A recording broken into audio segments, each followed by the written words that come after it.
Hello trainees, how are you all. Welcome back to our channel brainy trainee. मैं हूं संदीप और आज की इस वीडियो में हम क्लास 9th के मैथ्स के मोस्ट इम्पॉर्टेंट क्वेश्चंस डिस्कस करेंगे। 9th के स्टूडेंट्स बहुत ज़्यादा कमेंट करते थे मुझे कि मैम आप 10th पे ही वीडियोस बनाते हो, 9th पे कोई वीडियो नहीं बनाते। तो मैंने सोचा आज हम 9th के टॉपिक पे ही वीडियो बनाऊंगी। तो मैंने एज सच कोई चैप्टर नहीं चुना, मैंने सोचा कि आपको मोस्ट इम्पॉर्टेंट क्वेश्चंस की इस टाइम पे ज़रूरत होगी क्योंकि फाइनल एग्ज़ाम्स आपके पास आने वाले हैं। तो मोस्ट इम्पॉर्टेंट क्वेश्चंस आपको पता होना चाहिए कि आपको किस तरह के क्वेश्चंस एग्ज़ाम्स में आ सकते हैं। तो अगर आप ये सारे क्वेश्चंस कर लेंगे जो आज मैं आपके साथ डिस्कस करूँगी तब बहुत अच्छे मार्क्स लेके पास हो सकते हैं। तो वीडियो को एंड तक ज़रूर देखना क्योंकि ये वीडियो आपके लिए बहुत ज़्यादा हेल्पफुल होगी। तो इसका कोई PDF का लिंक मैं डिस्क्रिप्शन बॉक्स में नहीं दूंगी, तो वीडियो को आपको पूरा देखना पड़ेगा और साथ साथ में आप नोट करते जाना जो जो क्वेश्चंस भी आपको बताऊंगी। तो let's get started to train our brain.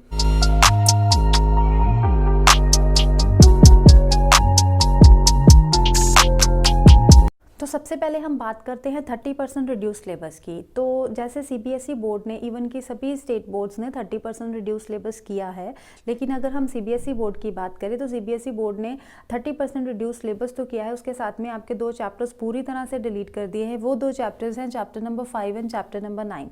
Chapter number 5 हो गया इंट्रोडक्शन टू यूक्लिड ज्योमेट्री और chapter number 9 area of parallelograms and triangles. तो इन 2 चैप्टर्स को आपको बिल्कुल नहीं करना। बाकी चैप्टर्स में कुछ पार्ट्स डिलीट किए गए हैं।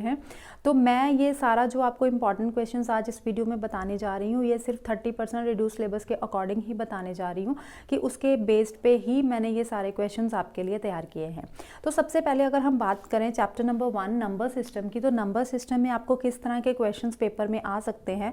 तो सबसे पहले तो आपको क्वेश्चन आ सकता है फाइंड रैशनल नंबर्स बिटवीन, मैंने डैश एंड डैश डाला है। तो यहाँ पे कोई भी नंबर वो आपको दे सकते हैं। जैसे मान लो कि आपको यहाँ पे 1/2 और उसके साथ में 3/5 दे दिया, या find the rational number between 3 and 4 दे दिया। तो कुछ भी आपको नंबर दे सकते हैं, आपको जस्ट रैशनल नंबर फाइंड करना आना चाहिए कि इन 2 नंबर्स के बीच में आपको रैशनल नंबर किस तरह से फाइंड करना है। ज़रूरी नहीं कि एक रैशनल नंबर पूछे, वो क्वेश्चन में पूछ सकते हैं find 10 rational numbers between this and this, find 5 rational numbers between this and this, या find a rational number between 3 and 4 या कोई और नंबर। तो आपको प्रॉपर रैशनल नंबर निकालना आना चाहिए। तो अगर इसको आपको नहीं आता अभी तक निकालना तो मुझे कमेंट बॉक्स में बता देना, मैं उसके ऊपर वीडियो बना दूंगी। उसके बाद आपको दूसरा क्वेश्चन है जो मैंने यहाँ पे नहीं लिखा, लेकिन एक बार बता देती हूँ कि फाइंड इररैशनल, जैसे यहाँ पे है फाइंड रैशनल नंबर, वैसे ही आपको फाइंड इररैशनल नंबर बिटवीन भी आ सकता है। तो वैसे उसके चांसेस बहुत कम होते हैं, ज़्यादातर रैशनल नंबर पर ही आता है क्वेश्चन। उसके बाद अगर जाएं तो लोकेट आपको ये कंपास के साथ करना है। √2, √3, √5, √7 या उसके आगे √11, 13 भी आ सकते हैं, लेकिन उसके चांसेस कम होते हैं, ज़्यादातर यही 4 आते हैं। आपको नंबर लाइन पे इसको लोकेट करना है। तो ये बहुत इंपॉर्टेंट क्वेश्चन है, ये तकरीबन 3 मार्क्स में आ जाता है। इनके अलावा पॉइंट्स में भी आ सकता है। तो वो पॉइंट्स में क्या आ सकता है, √3.5, ठीक है, यहाँ पर मैं लिख देती हूँ √3.5, √6.5, √7.9, तो कुछ भी आ सकता है। पॉइंट्स में भी आपको लोकेट करना आ सकता है, तो आपको लोकेट करना आना चाहिए। उसके बाद नेक्स्ट क्वेश्चन आ सकता है एक्सप्रेस, कोई भी आपको टर्म दे देंगे, ऊपर बार डाल देंगे in the form of P/Q, आपको P/Q की फॉर्म में इसको एक्सप्रेस करना आना चाहिए। नेक्स्ट रैशनलाइज द डिनोमिनेटर, ये वाले क्वेश्चंस बहुत इंपॉर्टेंट होते हैं, ये 5 मार्क्स में इसके आने के पूरे चांसेस होते हैं। तो यहाँ तो आपको इस तरह की स्टेटमेंट दे देंगे तो इसको आपको रैशनलाइज करना है, तो नहीं तो यहाँ तो इस तरह के क्वेश्चंस आते हैं find the values of A and B। इस तरह की आपको स्टेटमेंट मिलेगी जिसमें से आपको A और B की वैल्यू फाइंड करनी है। तो इसमें आपको डिनोमिनेटर को रैशनलाइज करना। तो ये जो ऐसे क्वेश्चंस होते हैं ये आपको NCERT बुक से नहीं मिलेंगे, इसके लिए आपको एक्स्ट्रा बुक से प्रैक्टिस करनी पड़ेगी ऐसे क्वेश्चंस की। तो एक्स्ट्रा बुक आप कोई भी फॉलो कर सकते हैं, RD शर्मा करना चाहते हैं, RS अग्रवाल करना चाहते हैं, या आपके कोई और पब्लिशर की है तो वो कर ले, लेकिन जस्ट आपको इस तरह के क्वेश्चंस की प्रैक्टिस होनी चाहिए। अगर आपको इस तरह के क्वेश्चंस फाइंड करने नहीं आते तो कमेंट बॉक्स में मुझे लिख के बता सकते हैं, मैं इसके ऊपर भी ज़रूर वीडियो बनाऊंगी।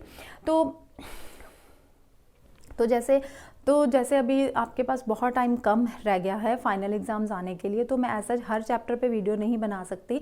तो जिस टॉपिक में आपको प्रॉब्लम है आप कमेंट बॉक्स में लिख के बताएं कि हमें ये टॉपिक नहीं आता।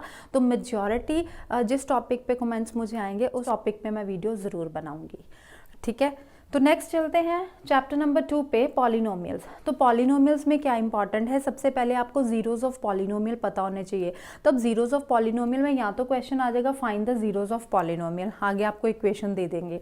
यहाँ आ जाएगा चेक। चेक मीन्स कि मान लीजिए आपके पास स्टेटमेंट आ गई x-1 is a factor of, तो आगे पॉलिनोमियल दे दिया जाएगा।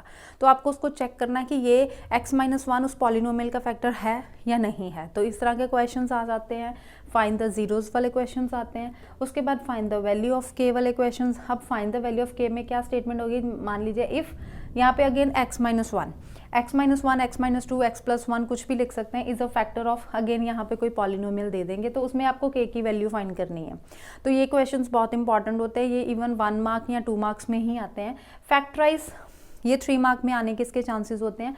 तो फैक्टराइज अगर तो क्वाड्रेटिक इक्वेशन गिवन है तो उसको आप स्प्लिटिंग मेथड से करेंगे, और अगर क्यूबिक इक्वेशन गिवन है तो उसको आप हिट एंड ट्रायल मेथड से करेंगे। उसके बाद जो लास्ट एक्सरसाइज है 2.5, उसकी सारी आइडेंटिटीज आपको आनी चाहिए, और उसकी जो सारी एक्सरसाइज है 2.5 दैट इज़ वेरी इंपॉर्टेंट।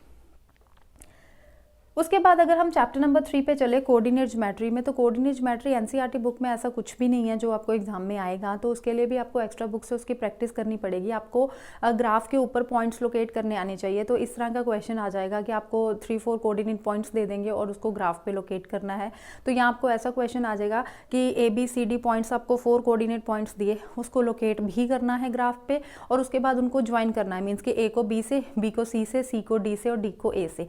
तो आपके पास एक फिगर बन जाएगी, 4 साइडेड फिगर। तो आपको वो देखना है कि वो पैरेललोग्राम है, एरिया ऑफ वो स्क्वायर है, वो रेक्टेंगल है, कौन सी वो फिगर बनी है।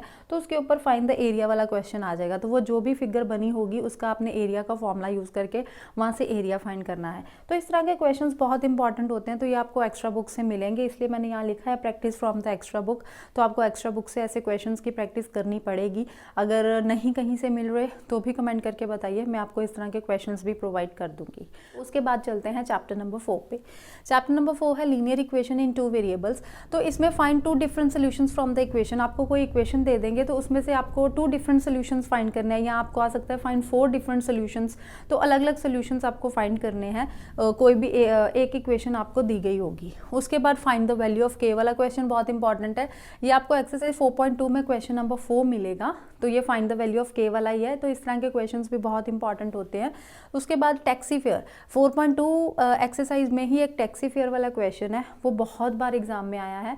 एक ही क्वेश्चन है पूरे चैप्टर में टैक्सीफेयर वाला, लेकिन वही क्वेश्चन बार बार रिपीट होता है एग्जाम में। तो उस क्वेश्चन को बिल्कुल मत छोड़ना, that is very important. Exercise 4.3 में जाएँ तो क्वेश्चन नंबर 3 और 4 बहुत इंपॉर्टेंट है, उन दोनों क्वेश्चन को भी ज़रूर करना। और एक्सरसाइज 4.4 में सिर्फ 2 ही क्वेश्चन है, वो दोनों क्वेश्चन बहुत इंपॉर्टेंट है। ज्योमेट्रिक रिप्रेजेंटेशन आपको करनी है इन 1 वेरिएबल में और इन 2 वेरिएबल्स में, तो वो क्वेश्चन भी बहुत इंपॉर्टेंट है, उनको भी ज़रूर करना। तो उसके बाद अगर बात करें हम चैप्टर नंबर 5, तो वैसे डिलीट हो चुका है। चैप्टर नंबर 6 पे आए लाइन एंड एंगल्स में, तो थ्योरम 6.1 है, पेज नंबर 94 आपकी एनसीईआरटी बुक से। तो बहुत इंपॉर्टेंट है, उस थ्योरम को अच्छी तरह से करना। उसके बाद सेकंड थ्योरम है 6.7, that is sum of 3 angles of triangle is 180 degree. तो उसका प्रूफ भी बहुत इंपॉर्टेंट है, वो है पेज नंबर 105 पे। उसके बाद ये चैप्टर फुल चैप्टर मीन्स कि इसकी जो एक्सरसाइजेज के सारे क्वेश्चन है वो बहुत ज़्यादा इंपॉर्टेंट है, तो वो सारे क्वेश्चन की प्रैक्टिस आप ज़रूर करना।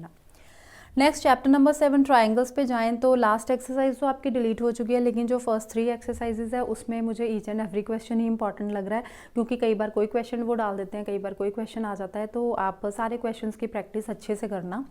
नेक्स्ट चैप्टर नंबर 8 है क्वाड्रिलेटरल्स, उसमें थ्योरम 8.1, सिर्फ यही एक थ्योरम है जो बहुत इंपॉर्टेंट है। उसके बाद साथ में एग्जाम्पल 1 और 2 है। एक्सरसाइज 8.1 का क्वेश्चन 1 से लेकर 10 तक इंपॉर्टेंट है, और एक्सरसाइज 8.2 सारी आपको करनी है। उसके बाद चले चैप्टर नंबर 10 सर्कल्स पे, तो सर्कल्स में आपको थ्योरम करनी है 10.1, उसके बाद 10.2, ये दोनों थ्योरम्स बहुत इंपॉर्टेंट है। फिर एग्जाम्पल नंबर 2 है पेज नंबर 178 पे, वो भी आपको करनी है। एक्सरसाइज 10.4 जो है वो आपको फुल करनी है, 10.1, 2, 3 में कुछ नहीं है करने को। उसके बाद theorem 10.8 that is very important. 10.8 theorem को बिल्कुल मत छोड़ के जाना, बहुत ज़्यादा इंपॉर्टेंट है। अगर नहीं समझ में आएगी तो भी कमेंट बॉक्स में लिखिए, मैं समझा दूंगी, उसके ऊपर वीडियो बना दूंगी। तो उसके बाद एक्सरसाइज 10.5 का क्वेश्चन नंबर 3, 4, 5, 6, 7, 8 एंड 12। तो मैं साथ साथ में बोल रही हूँ, आप बुक खोल लो, साथ साथ में मार्क करते जाओ, नहीं तो नोटबुक पे नोट करते जाओ, ताकि आपको कोई प्रॉब्लम ना हो, क्योंकि इसका कोई भी PDF का लिंक आपको डिस्क्रिप्शन बॉक्स में नहीं मिलेगा। साथ साथ में वीडियो को पॉज करो और नोट डाउन करते जाओ जो इंपॉर्टेंट क्वेश्चंस मैं आपको बोल रही हूँ या कहीं बुक पे आपको मार्क करवा रही हूँ। तो ये काम आप ज़रूर करो साथ साथ में। उसके बाद अगर हम चैप्टर नंबर 11 कंस्ट्रक्शन पे चले तो कंस्ट्रक्शन में आपको फर्स्ट एक्सरसाइज में एंगल्स कंस्ट्रक्ट करने आने चाहिए with the help of compass. आपको जो भी 15 के टेबल में आते हैं, 15 डिग्री का, 30 डिग्री का, 45 डिग्री का, 60 डिग्री का, तो वैसे ही फर्स्ट आर्क 60 डिग्री की होती है, दूसरी 120 की होती है, उसके बीच में 90 डिग्री आपको आना चाहिए, उसके बाद 105 आना चाहिए, 135 डिग्री आना चाहिए। ठीक है, ये सारे एंगल्स आपको कंपास के साथ बनाने आने चाहिए।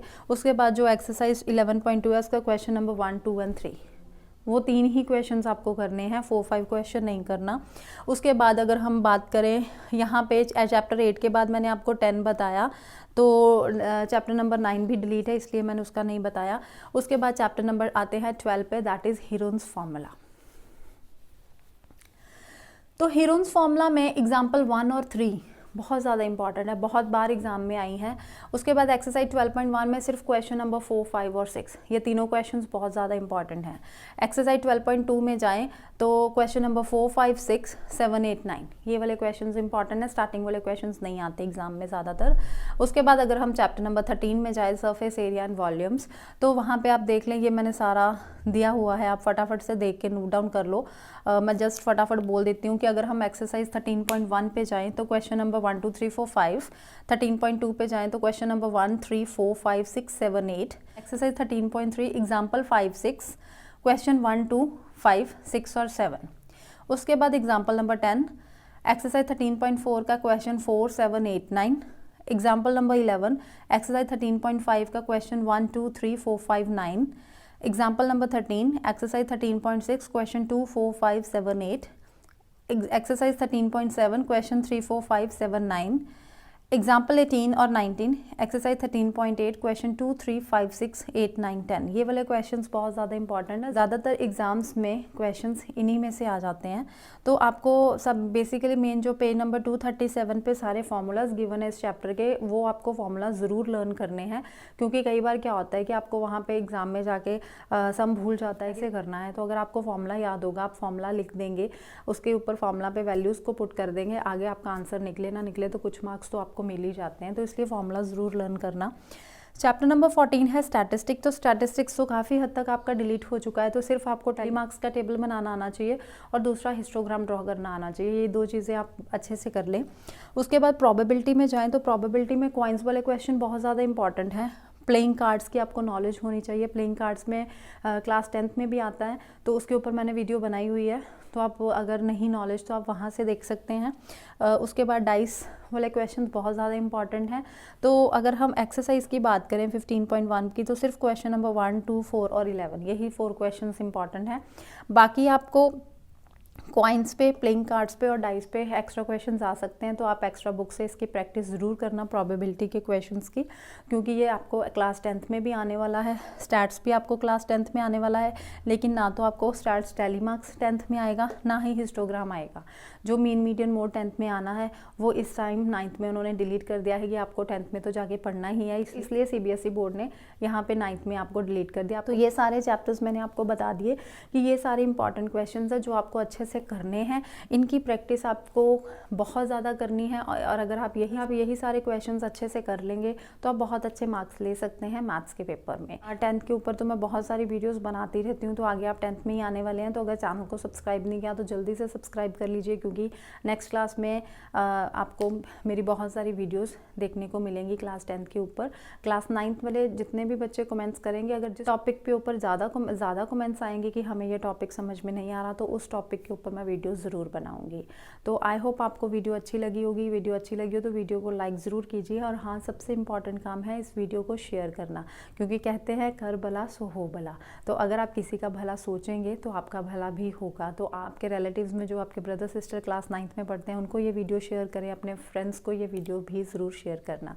मिलते हैं नेक्स्ट वीडियो में नए टॉपिक के साथ। तब तक के लिए बाय एंड टेक केयर।